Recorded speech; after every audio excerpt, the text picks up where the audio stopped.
and welcome to Vibrant Lives Podcast, a podcast dedicated to your health and well-being, featuring interviews with experts about nutrition, physical and mental health, and my 5-minute Food Facts series. And they are short episodes where I discuss nutrition-related topics. I'm your host, Amanda Hayes. I'm a former lawyer turned nutritionist. I'm deeply curious about learning how to live a healthy, active and fulfilling life, which I would call a vibrant life, and sharing what I learn with you on this podcast to help you live your vibrant life. Before I introduce today's guest, I will take a moment to let you know that although I will often be speaking with experts, any information or advice provided in Vibrant Lives podcast is not intended to be used to treat or prevent any injuries or medical conditions, and it is never a substitute for advice from your own health professional. Today I am here with certified health and wellness coach Anna Doktor, and Anna runs her own business called Anna Doktor Wellness Coaching, where she coaches people towards becoming healthy and well. And what we're going to focus on today is stress and overwhelm, because they seem to be such prevalent problems in the society that we live in today. And Anna will explain what it all means and give us some helpful tips on how to deal with those things. Today I am here with Anna Doktor, and before we start to talk about Anna's area of expertise, we'll start our chat with some quickfire questions to get to know a little bit about you, Anna. So first of all, hello and welcome. Hello, so nice to be on your podcast. Yes, it's a pleasure to have you, Anna. So Anna, where did you grow up? I grew up in Poland, and then I moved to Edinburgh, Scotland. I finished university there, and I moved over to Australia. Wow, I was trying to pick your accent and I got it wrong. Yeah, no, it's difficult. Yes. What's your favourite form of exercise? I love walking, anything to do with bushwalking or walking in nature, and I love yoga. Oh, beautiful. And your go-to meal for dinner? I'm vegan, so anything to do with tofu, and my partner's tomato tofu, it's my go-to. Oh, yum. Oh, that sounds delicious. I love tofu as well. And what are you reading right now? Oh, I'm a book junkie, so I read a lot. But I guess one of the books I'm reading at the moment is The Way of Integrity by Martha Beck. Oh, that sounds really good. So do you have more than one book on the go at a time? Yes, I actually probably have around 10 at the moment. Yeah. I have a lot, and I guess it's very broad because I read a lot about business and marketing, and then a lot of stress and self-development, and a lot of topics, I guess. Yeah, I always have about 3 or 4 on the go at any one time as well, but not 10. And what are you enjoying listening to at the moment? It could be an audiobook, music, a podcast. I'm listening to a podcast, Marketing Made Easy by Amy Porterfield. Great. And are you finding that helpful? Yes. She's really good. She's well known. She's been in the industry for a really long time, and she has great tips for, I guess, marketing. Excellent. Very good. And Anna, your favourite or your dream holiday destination, first of all in Australia and then outside Australia?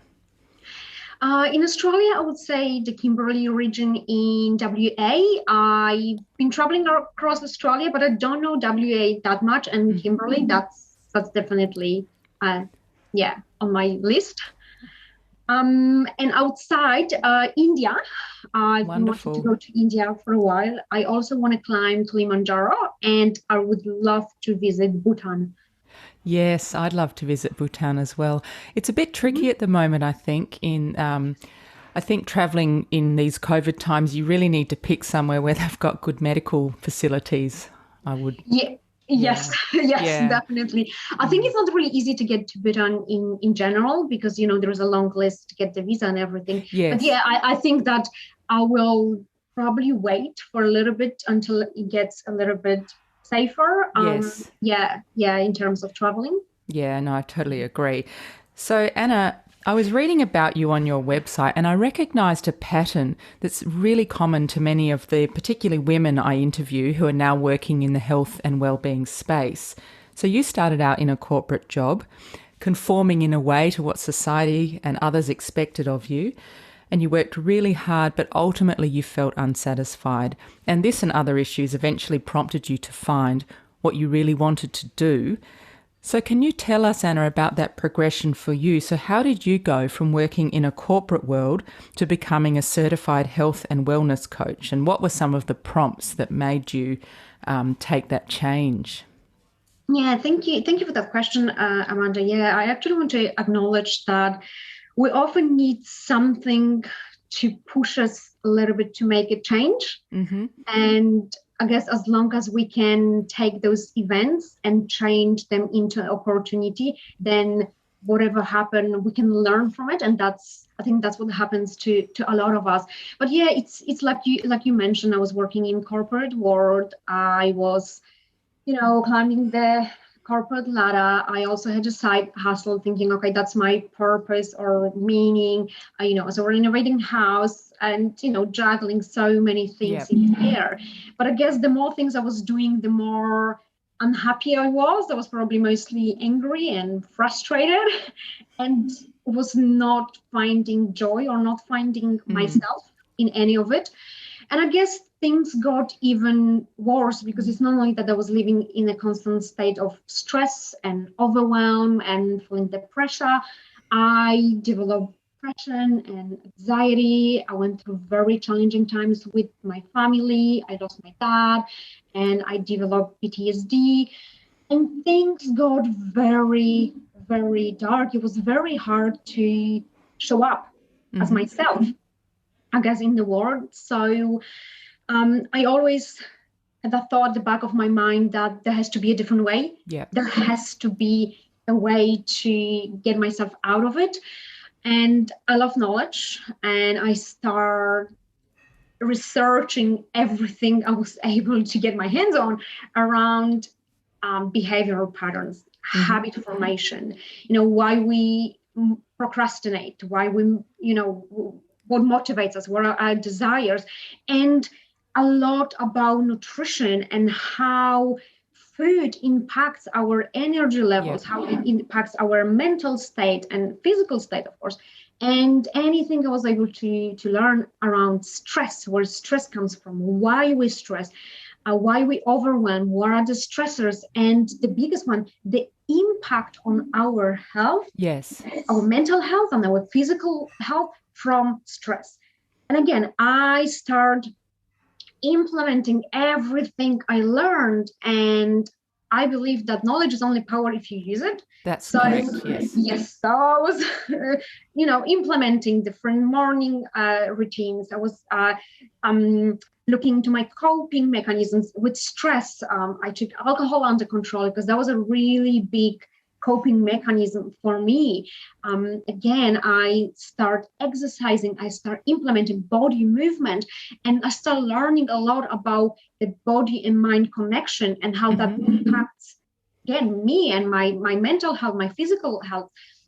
And yet through, a lot of, I guess, trying different strategies and different techniques, I was getting better and better. And then again, I guess I like to say that the teacher appears when the student is ready. I came across Wellness Coach in Australia, and I enrolled in the program. And I went through the whole program with them, and I became a certified health and wellness coach.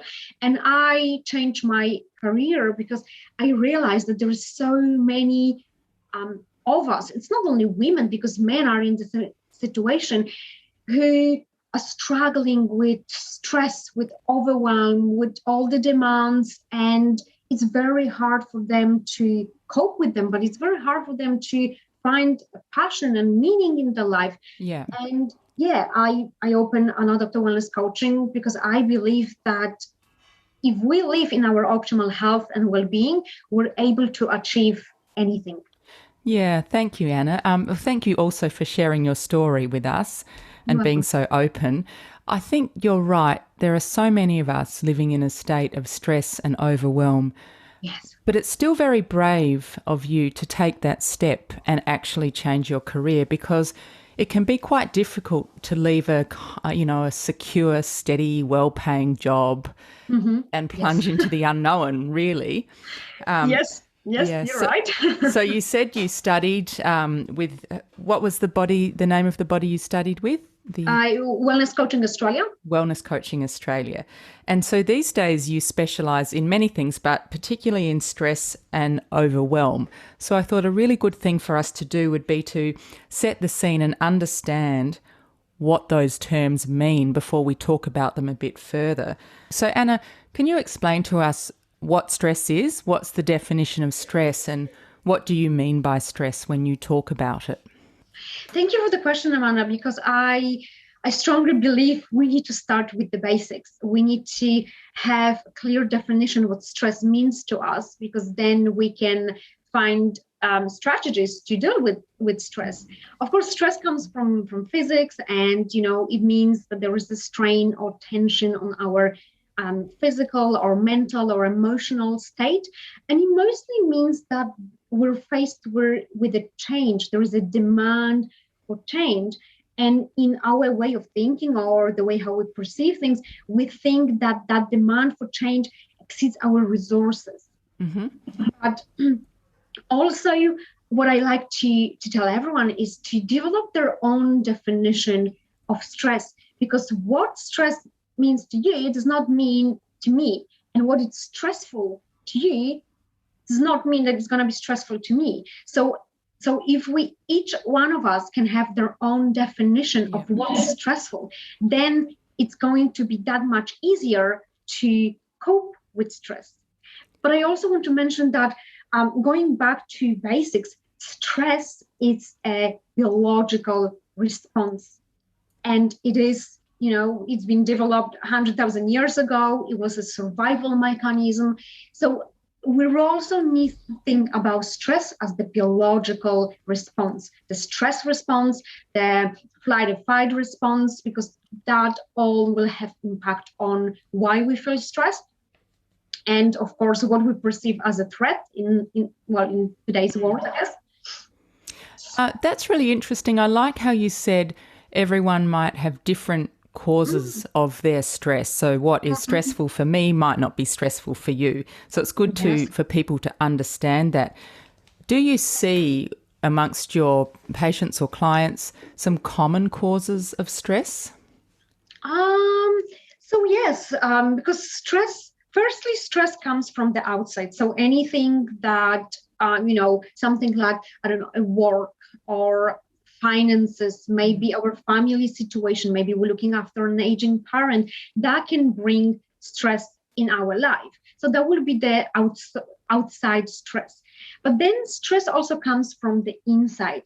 So we're talking about, our expectations, our shoulds, our belief system, and the outside stress, if it's not dealt with, is going to be on the outside, right? Mm-hmm. And our tendency is, of course, to control whatever stress is on the outside, but we need to look for the stress that it's inside. And if I was to pick one daily stress, I guess it will be time. Everyone complains about time. Everyone stresses about time, and everyone is obsessed about managing time and how to have more time in our lives. So yes, time, if it's the one thing I can pick, that will be probably the most one. That makes a lot of sense. I think most of us these days feel like we're always under pressure, and sometimes you feel like you're doing a lot of things but not doing them properly or with as much intent as you would like because you're rushing between things. Yes. I often wonder, how did we get ourselves into this situation? Anyway, we'll talk about some strategies later on. But the other thing that you deal with, Anna, is overwhelm. So I'd like it if you could explain to us what that is and how it is similar to stress and different from stress.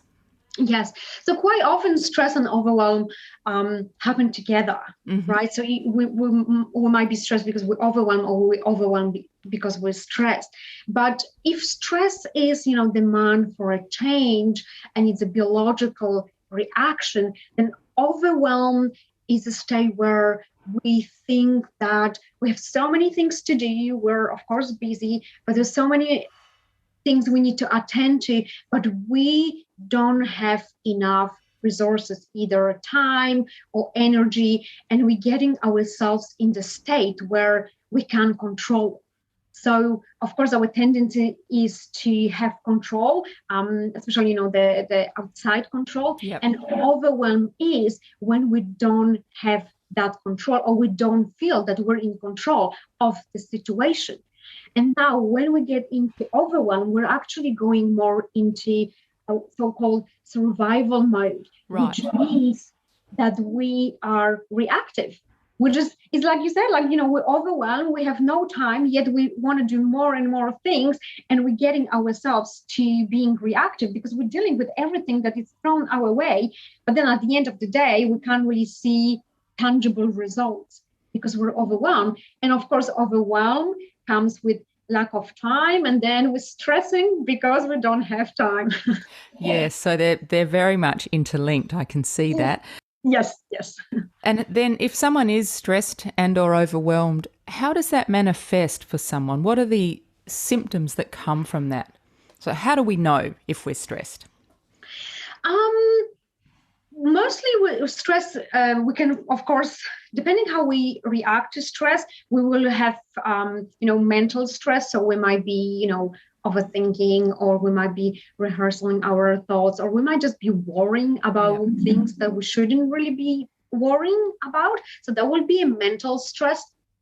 But then, of course, on physical level, you're getting sweaty, your heart is pounding, you may be a little bit nauseous. So that's, all how our body deals with the stress response. But you see, you actually said, how stress can manifest. I actually want to maybe digress a little bit here. And Sure. I actually want to say that, only because we're stressed or overwhelmed, it's not necessarily a bad state, because sometimes stress or overwhelm is a signal that something is not working in our life and we need to change. Okay. And stress, might be that needed signal for you that you need to change because whatever is happening, it's not working. And it's the same with overwhelm. You might be overwhelmed. And I guess the tricky part here is to actually pause for a second, stop, and just say, okay, I'm overwhelmed. Why? Ask yourself why you're overwhelmed. Because again, you're overwhelmed because you're doing a lot of things. But it's like you mentioned before, you might be doing so many things, but they're not really moving you forward, which means that seeing that stress is manifesting in your life, or overwhelm is manifesting, it might be a time for you, okay, stop, pause, reassess, and just see if maybe you have to pivot a little bit and readjust and move in a different way. So stress and overwhelm are not necessarily bad. Mm-hmm. It's just, I guess, the level as we will feel. Yeah. And I guess sometimes for some people, when they're stuck in that cycle of stress and overwhelm, it can probably be quite hard to break it, or, to take stock of where they are and work out what to do next, which is something that you might be able to help people with.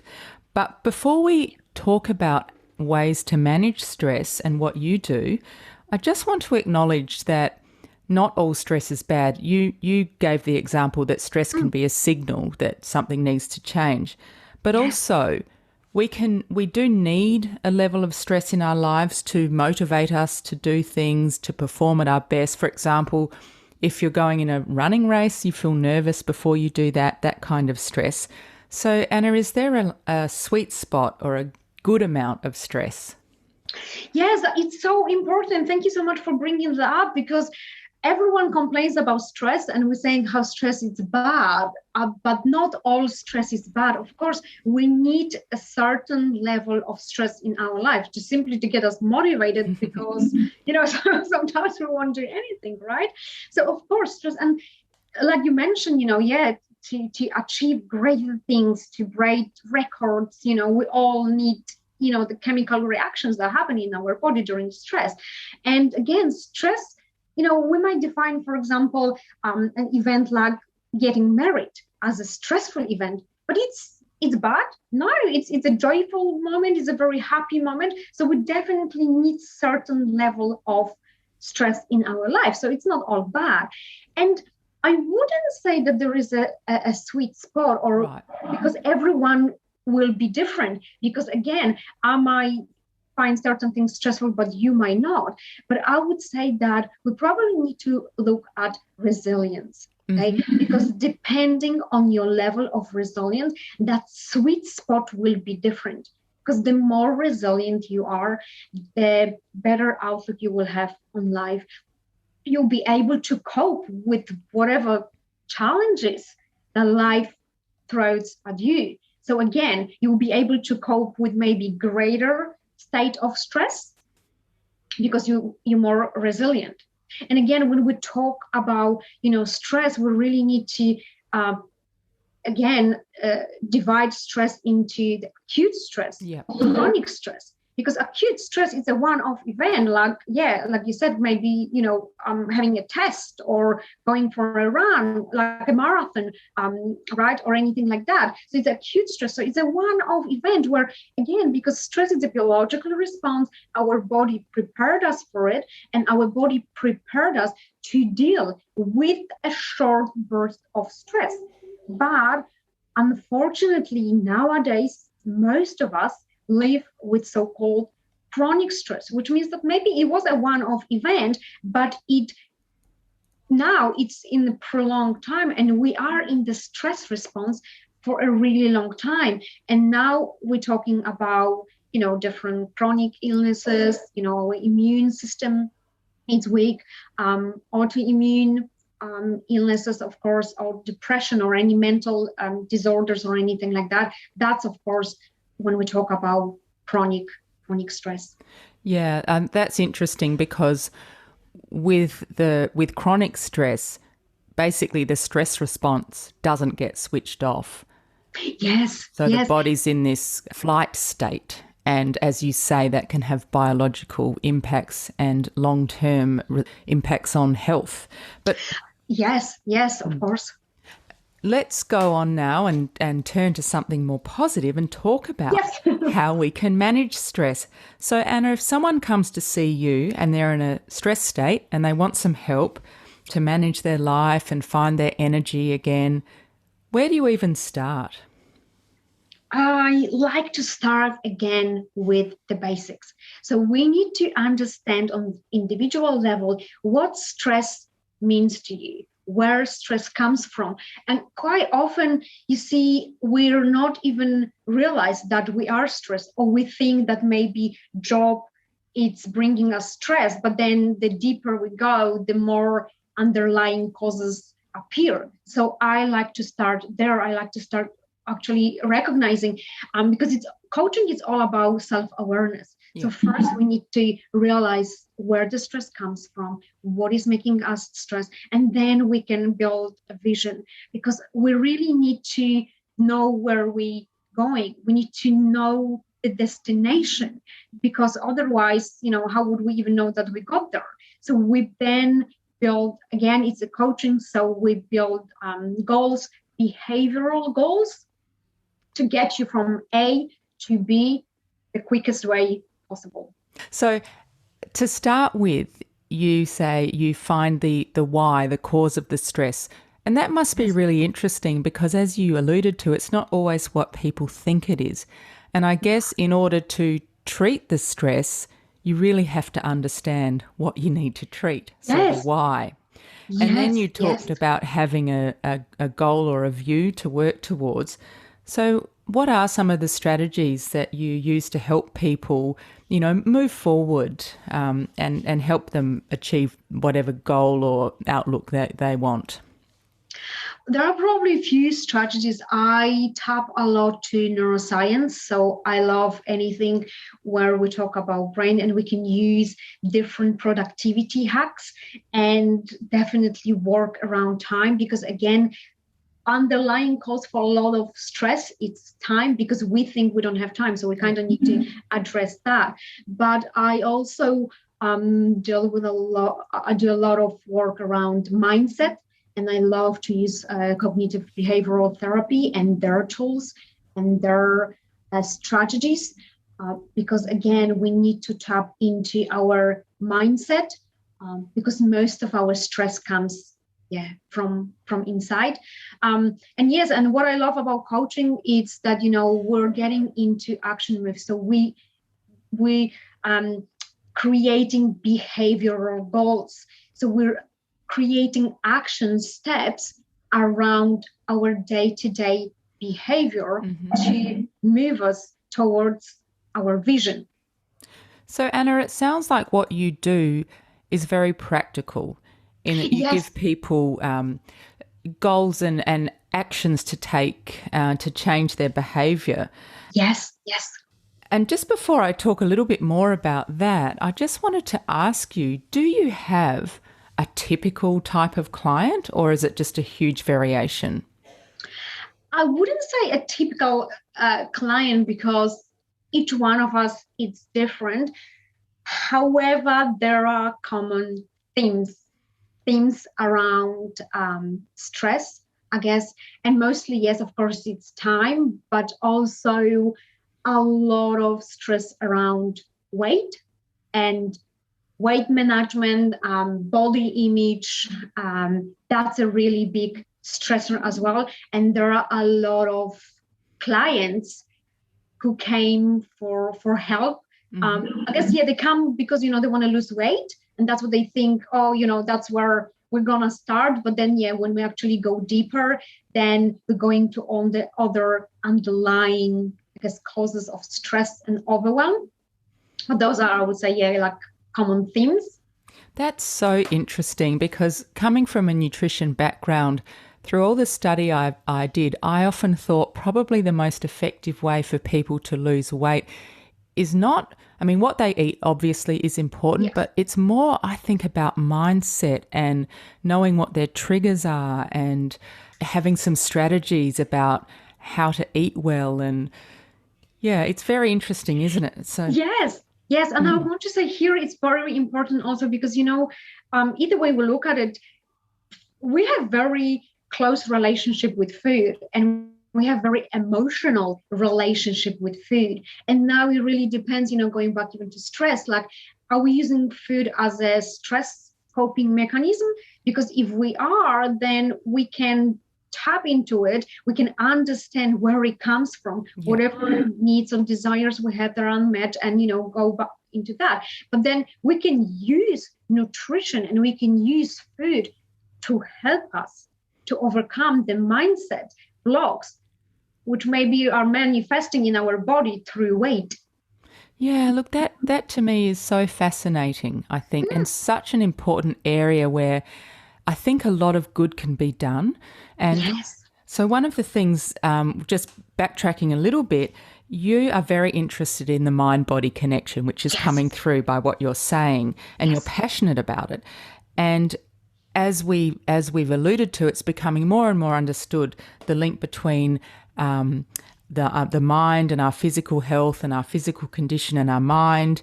And you have 3 pillars that you use to help people deal with stress, and they're all interlinked. And the first one, I think, or the 3 are nutrition, body movement, and mind. So we've talked a bit about nutrition, but just going on with that theme, can you explain to us in more detail the connection between stress levels and what we eat? How are they interrelated? So again, we use food as a coping mechanism, to deal with stress. So again, we need to address the triggers and where it comes from. But I look at nutrition as, like we can heal. Food is medicine, okay, and we can heal ourselves through food. And it's, if you look use the analogy from, look at car, okay, you need to put good quality petrol to have the car running, right, to be in good state. It's the same with body. If we don't put healthy food, or we don't deliver the nutrients that our body needs, how can we expect our body to carry us throughout the day, our body to cope with the demands and, the stress? So the healthier the body, the easier it will be for us to actually deal with daily stress. But then going again, back to the stress, that stress is a biological response. Of course, during stress response, right, all the chemical reactions are happening. We have, cortisol, adrenaline, of course, because we need to get moving. But also there are all the things happening, like, for example, acid. So basically, acid is our body. It's flooded with acid. And I mean, look at chemistry. Acid is not really good. So if it's a one-off event, then that's okay. But then if we live in that constant state of stress, what really happens to our body is that we're flooded with toxins and our immune system is compromised, right? And I mean, we all know that our immune system, it's here to defend us through any infections, bacteria, viruses. And I mean, if our immune system is compromised, then we don't have that defense system. Yes. And we can build our immune system. Our immune system can be stronger through nutrition. If we deliver, the nutrients that our body needs, we will have the energy, of course, to do the things and that we want to do and meet the demands of, our stressful life. But especially our immune system will be stronger, which means that it's, it will be able to prevent us from developing, chronic illnesses. Mm. Yeah, as I said, it's a very interesting topic. And I think one of the things that's so difficult in the environment that we live in today is that we are surrounded by so much fast food and accessible food that is not healthy. And if you are feeling stressed and you feel like you need a pick-me-up, maybe you reach for a chocolate bar or chips or something because it's right there. And that's obviously not good for your body. It's creating stress in your body and overloading the immune system. And it's a vicious cycle. So I think education around understanding, to use the analogy that you used about cars and petrol, the good fuel for your body. Yes. Because your brain needs fuel, your muscles need fuel, your body needs fuel just to do all the processes, the millions of things that are going on inside of us all the time. So yes, I can see how that is a very important pillar of managing stress. Yes. And, again, because we have emotional relationship with food, but not all food is, we shouldn't really put labels of food as a good and bad. It's just healthy or unhealthy, because we can still, if we're under stress and we want to go for food, just go for the healthy food, right? Because your body, still needs nutrients, but you can pick, the healthy food to help you to deal with the stress that you're going through. Mm. And in order to do that, I think you need some strategies in place, for example, to make sure it's accessible, or if you're stressed in your workplace, to maybe take a healthy snack along with you to work. So that's what you use and not the vending machine. So all those it's all things. About scheduling and preparation, really. Yes, yeah. And the next pillar, Anna, is body movement.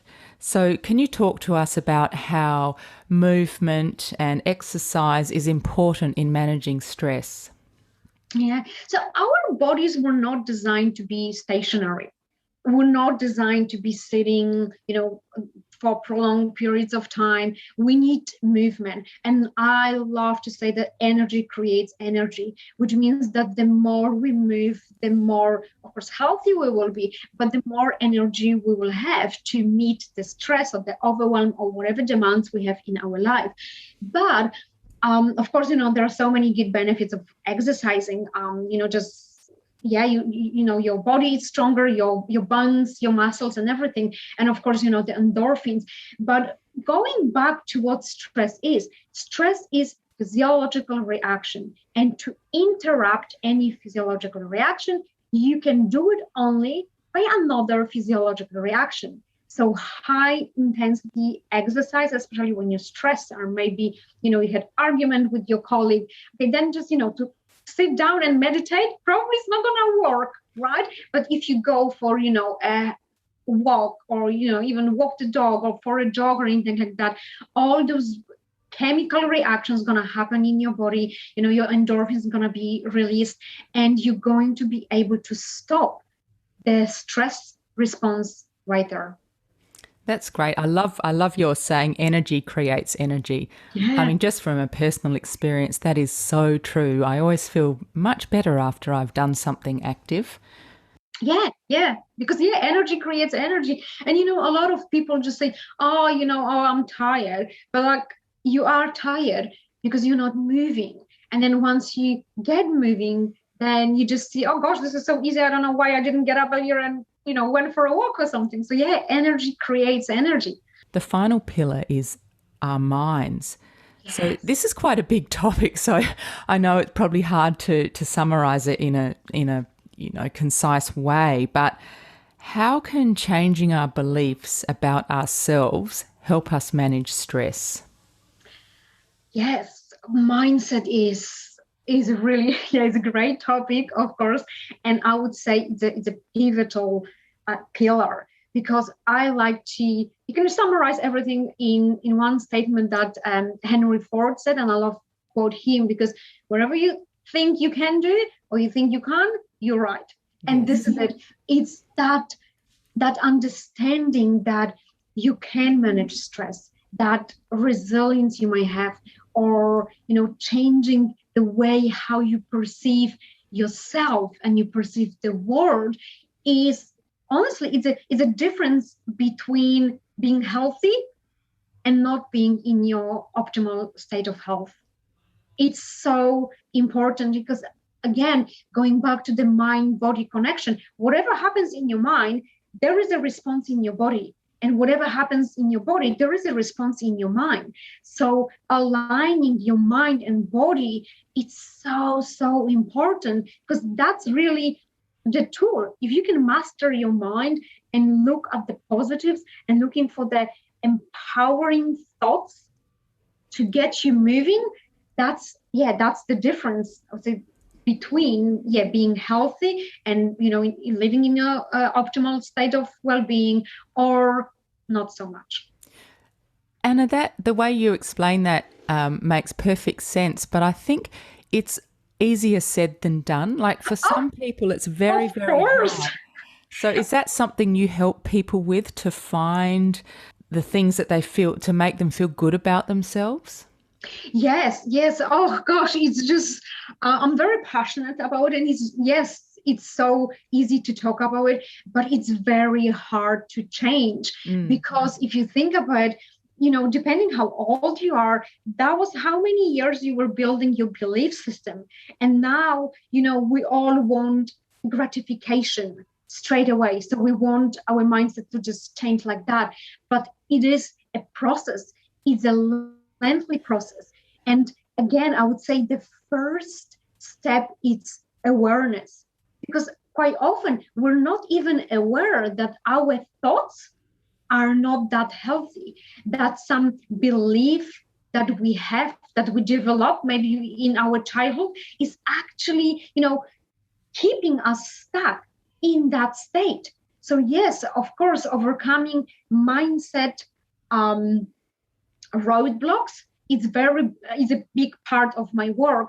And it's a lengthy process. It's not easy fix, or it might work for a little bit harder, a little bit longer to get there, but it's a little bit like a domino effect. You see, so once you start and you see that, okay, what you thought about, let's say, yourself, it's not a reality, it's not really who you are, and you want to change it, that breakthrough, that awareness is the first step, because then you pivot a little bit and a little bit, and then you take, okay, another belief or another should that we have around us, or another expectation, and then we start. It's a domino effect, so it's one after another, and then we can move into other areas, I guess. And what I like about the way you explained that too is that it is a lengthy process. So I think that's something people need to know and understand.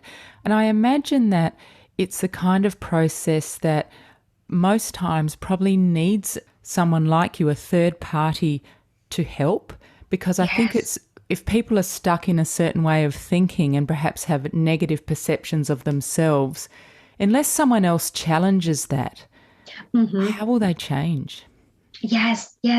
And what I love about coaching is that you're planting a seed in your client because you're challenging that belief. And sometimes you see there will be resistance because there will be like, well, you're telling me something, but I've been thinking that way my whole life. But you go away and you think about it and you start changing. And that's a beautiful process. But yes, I would say that quite often we cannot see that, we are stuck in our way of thinking, but we are stuck in our way of doing certain things because of our mindset. So it's so important to reach out to coaches, mindset coaches, and therapists, other therapists, to help you build that awareness and break through any roadblocks that you might have around your mindset. And Anna, this is, I think, a good place to ask you about what you offer at Anna Doktor Wellness Coaching. You've got a few things that are available to people. So can you talk us through, for example, you've got the Stress Lab. Yes. So I offer one-on-one coaching, and then I have tailored packages like the Stress Less Lab, which, again, we're looking at the main pillars and we using them to build the stress management techniques in our lives. So yes, but I offer a lot of other free resources as well. I blog every week and I write, I guess, anything to do with stress and overwhelm and busyness, or glorification of being busy, anything to do with time management and productivity. And then I do short videos again every week, about a little bit of around mindset hacks.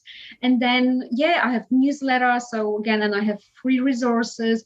Mostly it's around how to manage time, how to be better with managing time, because that's the stressor number one for many of us, if not all of us.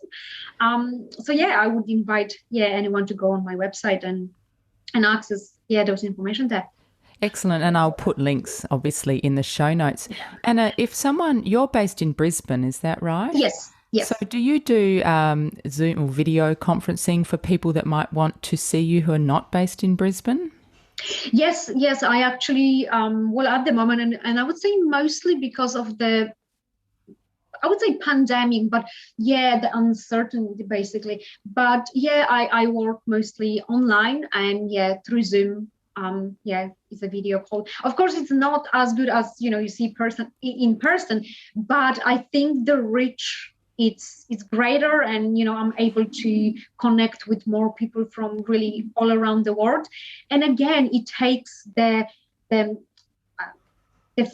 fear of the current situation with what's happening not only in Queensland or in Australia, but all around the world, out of question. So that's, at least we don't have to stress about that. Yes, one less thing to stress about. And I just want to pick up on one thing you said earlier. You talked about the glorification of busyness, and I find that fascinating because often that's the starting point of a conversation, or how are you? I'm busy, as if that's a good thing. So how did we get to that point? Yes, it's funny because I think nowadays, I'm busy means I'm fine. And we often, say, I'm busy. And I guess it all starts again inside. Okay, we probably need to understand why we're being busy, because there is nothing wrong with being busy. Okay, if we enjoy what we're doing, okay, if we're moving forward, if we're productive, if we have joy in our life, at the end of the day, we do want to progress in our life. So we kind of need to be busy to be productive to move forward. Okay? So that's the good busy. And again, there is nothing wrong with it. However, when we start putting more and more things on our plate because we want to be busy, for the sake of being busy, because we connect being busy with our worth. That's when we're tapping into what worth means to us and what is self-worth. And a lot of us think that, okay, the busier I am, the more worthy I am. So here I would say we need to tap why we think that way and redo our self-worth story, to understand that just being busy for the sake of being busy does not mean that we're worthy or that we're not worthy, because it's just, we're not being productive and we're not moving forward. Then really we're saying we're busy because we want to show that we're worthy. That's so interesting, isn't it? That's, it seems to that's be. yes, that's the whole loop, because I used to be like that as well. I would be like, oh, I'm busy and I'm doing everything, because somewhere deep down we connect busyness with worth. Yeah. And once we redo that story and we actually understand that, I mean, even that we're living in productivity obsessed world, it doesn't really mean that I'm not worthy because I'm not producing at the moment or I'm not doing anything. Staying in stillness or doing things that we enjoy, but they're not, bringing us millions of dollars, right? It doesn't mean that we're not worthy. So we're doing that story. It's so important, I think, to have this conversation and start challenging that idea that being busy is equated with worth. Yes. And Anna, before we wrap up, I've had a question from a listener, Sally, and Sally asks, do you have any tips for helping my teenagers manage stress around their upcoming exams? So most kids now are about to have exams, and so I guess there are a lot of stressed young teenagers around the place. Yes, I would say there will be a lot of stress all around. I would say the only way to manage stress is to actually have stress management techniques in place. So again, understanding why he is stressed. Okay, is he stressed because of the test itself? I mean, that might be good stress. It just means that, okay, it's something important happening in his life, right? And that just, that will be a one-off event. But then, again, because as a teenager, probably any exercise, any forms of exercise, playing any games, I would say, or walking, jogging, or anything like that. So the stress, it's not being stored in the body, but actually it's being relieved. Mm-hmm. And I guess, because it's exams and tests, I would say that, again, going back to resilience, actually studying, okay, and preparing ourselves for whatever the event is, that's again going to drop the level of stress. Yeah, so being prepared, doing the study, and using exercise or movement as an outlet. Yeah, definitely. Well, thank you. And so, Anna, just to wrap up our conversation, who inspires you? Probably any thought leader and I guess action taker, and probably someone who cares about the environment. But I adore Marie Forleo. She's a I guess quite famous a thought leader from the state, and I really love her way how she conducts business and how she's on a mission to help other people. And she doesn't subscribe to the glorification of being busy. But I also admire Jacinda Ardern, and I think it's just the way how she approaches, how to lead a country and how she works with all groups of citizens, I guess, and how she deals with native people. I would love to see it a little bit more of that collaboration, I guess, or cooperation in Australia. Yes, I totally agree. Anna, the final question that I like to ask all of my guests is, if you could recommend 2 things that people could do to improve their well-being, what would they be? One, I would say sleep and rest. A lot of the time when, we're stressed or we're overwhelmed, we're stressing about time. So we looking where to cut our time, and mostly it's on sleep. And I think that the importance of sleep, it's not being understood, I think. But I mean, our body and our mind can heal during sleep. So I would say any, rest that we can give to our body and our mind and sleep. And the second thing I would say, play and have fun. I mean, not everything in life has to be stressful or serious. And I understand we all go through challenging times in our life. But I think, to have play and to do things just for the sake of doing them, when we were kids and playing just for the sake of, being, I don't know, silly maybe, the laughter, it's a really beautiful, comedy for our mental health. And to improve I love our that. well-being. A lot of guests have said sleep. That's a very popular response, but I think you're the first one that said play. I really like that. I think that's great, because laughter, we all feel so good after we have a deep belly laugh, don't we?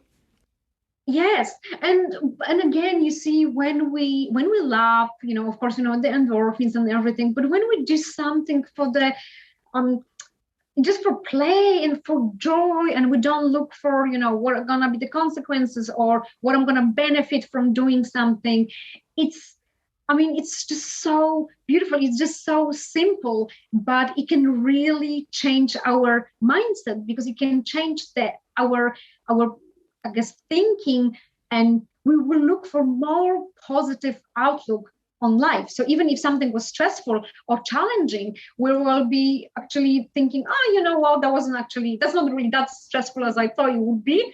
And then you go, you just had some play, and our kids know the best, how to play. And I think when we get older, we forget about play and we forget about joy, and we're only stressing about life, I guess, in general, but yeah, play and joy. Yes, and I think having a pet, like a dog, for example, is good for that, because dogs love to play, and when you watch them play and you play with them throwing a ball or something, that brings, to me anyway, so much joy. Yeah, pets, definitely. Pets, they're good, to get you, I guess, motivated to exercise, because most of the time, with the dog, you actually have to walk the dog. So that's a great way. But yeah, of course, pets, because, they have this unconditional love, and they don't want anything back from you. And again, you can play and you can be silly, and you don't have this, self-awareness of someone will perceive that, I'm doing something and that's silly, or I look stupid. I mean, no, because they just play for the sake of playing. They just don't analyze, they don't overthink, they don't worry, they don't have all that, baggage mental that we stress. have. So Anna, if someone wants to look at what you're doing and check out your blog and your video posts, and just generally be in touch, what's the best way for them to do that? So either go on my website, and that's annadoktor.com.au. I have all the information there. And follow me on social. I'm on Facebook and Instagram. And also I'm working on some projects, which are going to be launched next year. And then I'm working on some collaborations, which again, going to happen next year. So there are a lot of things the making. But you can, mostly I would say go on my website. Great. So I'll put links to all of that. So that sounds exciting. You've got some things coming up in the future next year. So Anna, thank you so much for sharing your expertise with us today. It's been really interesting to talk to you, and you have such a lovely energy about you. I've really enjoyed our chat. So thank you. Thank you so much, Amanda. It was a pleasure to be on your podcast and be chatting to you today. And that, dear listeners, was Anna Doktor of Anna Doktor Wellness Coaching, with her explanations and tips on managing stress and overwhelm. So thank you so much for listening today, and I hope that you enjoyed today's episode and perhaps have a better understanding of how you can cope with stress. If you are enjoying Vibrant Lives podcast, I'd be so grateful if you could share it and tell your friends about it. And if you could take a minute to leave a rating on Apple Podcasts, it will help people find my podcast. You can subscribe to Vibrant Lives podcast on all good podcast providers like Apple Podcasts, Spotify, Stitcher, iHeartRadio, Google Podcasts, and you can also subscribe on YouTube. Please follow me on Instagram at vibrant_lives_podcast or on Facebook at Vibrant Lives Podcast. And please check out my new website at www.vibrantlivespodcast.com. If there's a person that you'd like me to interview or a topic you'd like me to discuss, please DM me or contact me via my website. I always love to hear from listeners. So thank you very much for tuning in today. Eat well, move well, think well.